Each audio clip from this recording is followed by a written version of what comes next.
आज आपण ब्रोकोलीची खूप छान सोप्या पद्धतीने भाजी बनवणार आहोत मुलांच्या डब्यासाठी।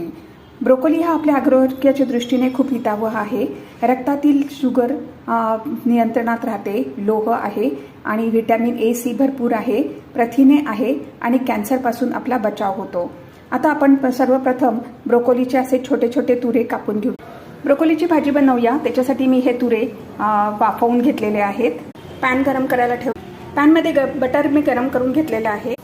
बटर गरम झालं आहे, जिरे घातलेले आहे, हिरवी मिरची आणि थोडं आलं घातलं आहे, ते परतून घेऊया। चवीप्रमाणे आपण मीठ घालूया आणि वाफवलेली ब्रोकोली घालूया। ब्रोकोली घातलेली आहे, चांगलं मिक्स करून घेऊया। थोडंसं आपण लिंबू घालूया आणि मिक्स करूया। थोडीशी आपण मिरी पावडर घालूया आणि मिक्स करूया। आपली ब्रोकोलीची भाजी आता रेडी आहे। गॅस बंद करूया। आपली ब्रोकोलीची भाजी आता सर्व करूया। इतकी